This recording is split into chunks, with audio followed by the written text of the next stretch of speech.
কাশিদাসী মহাভারত বন পর্ব 114 যুধিষ্ঠিরের কাম্যবন ত্যাগ এবং দ্রৌপদীর দর্প বিবরণ। বৈশম্পায়ন কহিলেন, শুন কুরুবর, কৃষ্ণা সহ কাম্যবনে পঞ্চ সহদর। মার্কণ্ডেয় মুনি যদি করিল গমন, হইল বিষাদে মগ্ন সবাকার মন। কাম্যবন ত্যাগ হেতু বিচারয় মনে, হেনকালে আসিলেন দেবনারায়ণে। দিন কত সেই স্থানে রহে যদুবীর, আনন্দসাগরে মগ্ন রাজা যুধিষ্ঠির। আর দিন সর্বজন বসি একযোগে, কহিলেন যুধিষ্ঠির গোবিন্দের আগে, মম এক নিবেদন দেবকীত নয়, অতঃপর হেথা থাকা উপযুক্ত নয়। নষ্ট চেষ্টা আরম্ভিবে যত দুষ্টগণ, পুনঃ পুনঃ আসি সবে করিবে হিংসন। আর দেখ সমাগত অজ্ঞাত সময়, এ সময়ে শত্রু কাছে থাকা ভালো নয়। এবং তত্ত্বজিয়া যাব অন্য দূরদেশ, খুঁজিয়া কৌরব যথা না পায় উদ্দেশ। সে কারণে নিবেদন করি ভগবান, বুঝিয়া করহ কার্য যে হয় বিধান। শ্রীকৃষ্ণ বলেন, যাহা কহিতেছ তুমি, ইহার বিচার প্রবের করিয়াছি আমি। চল সবে অজ্ঞাতে রহিবে অনায়াসে, কৌরব চণ্ডাল নাহি যায় যেই দেশে। শুনিয়া কৃষ্ণের মুখে এতে উত্তর, আনন্দিত যুধিষ্ঠির পঞ্চ সহদর। নৌম্য পুরোহিত সঙ্গে করি ধর্মরাজ, নিকটে আনিয়া যত ব্রাহ্মণ সমাজ। করজোরে কহিলেন রাজা দুঃখ মনে, অবধান কর সবে মম নিবেদনে। সবে জান হইল আসি অজ্ঞাত সময়, সে কারণে নিবেদিতে মনে করি ভয়। কৃপা করি যাও সবে হস্তিনা নগর, যাবৎ না হয় পূর্ণ অজ্ঞাত বৎসর।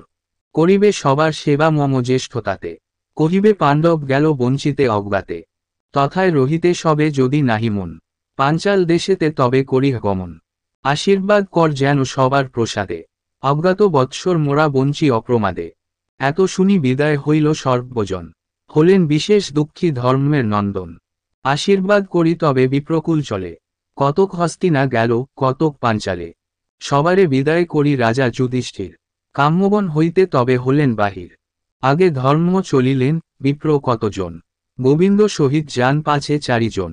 চলিলেন যাজ্ঞসেনী পাকপাত্র হাতে, ত্রৈলোক্য মোহিনীরূপা সবার পশ্চাতে।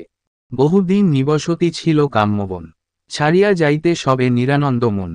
বিবিধ পর্বতার বহু নদ নদী, স্থাবর জঙ্গম আদিকে করে অপ্রি।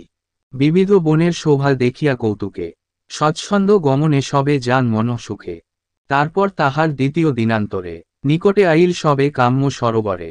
দেবের দুর্লভ সেই তীর্থ মনোরম, জলে জলজন্তু নানা জ্যোতি বিহঙ্গম। প্রফুল্ল কমলে ভৃঙ্গ পিয়ে মুকরন্দ, কুসুম উদ্যান তটে দেখিতে আনন্দ। বসিল বৃক্ষের তলে দেখি মনোরমে, বিশ্রাম করিল সবে পথি পরিশ্রমে। জলস্থল দেখি আর রম্য কাম্যবন, প্রশংসা করেন নানান্তে সর্বজন। শ্রীকৃষ্ণ কহেন, ইথে সবে কর স্নান, পৃথিবীতে তীর্থ নাহি ইহার সমান। এ তীর্থ স্পর্শনে নাহি যোম অধিকার, তর্পণ করিলে পিতৃমাতৃ কুলোদ্ধার। এতে কহেন যদি দেবকীনন্দন, আনন্দ বিধানে স্নান করে সর্বজন। হেনমতে পঞ্চ ভাই পরম কৌতুকে, 3 রাত্রি বঞ্চি তথা রহিলেন সুখে। পরদিন প্রাতঃকালে উঠে সর্বজনে, হেনকালে যাজ্ঞসেনী ভাবে মনে মনে। এ 3 ভুবনে আমি সতী পতিব্রতা, স্বামীর সহিত বনে দুঃখেতে দুঃখিতা। পুনঃ পুনঃ ধন্যবাদ দেয় মুনিগণ, নিশ্চয় জানিনু মম সফল জীবন। অখিল ভুবনপতি এত বশ যার, ইহা হইতে কিবা আছে গৌরবের আর। এইমতো অহংকার করে যাজ্ঞসেনী, জানিলেন অন্তর্যামী দেব চক্রপাণি। গর্ব চূর্ণ করিবারে চিন্তে নারায়ণ, দেখিলেন হেনকালে এক তপবন।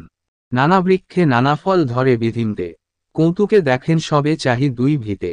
পাশরিল পথশ্রম মহা আনন্দিত, কত দূরে তপবনে হন উপনীত। স্বর্গের সমান সেই স্থান মনোহর, দেখি হৃষ্টমতি ধর্ম পঞ্চ সহদর। দৈবে পথশ্রমে হইল অবশ্যরীর, শান্তিযুক্ত সেই স্থানে বসে যুধিষ্ঠির। স্থান দান আরম্ভিল কোন কোনজন, আলস্য তত্ত্বজিতে কেহ করিল শয়ন। পূজা হেতু কেহ বা পুষ্পচয়ন করে, কেহ বা ফলমূল আনে ক্ষুধার তরে। মনের আনন্দে সবে বসি রহে তথা, দৈবের সংযোগ শুন অপূর্বা বারতা। মহাভারতের কথা অমৃত সমান, কাশিরাম দাস কহে শুনে পুণ্যবান।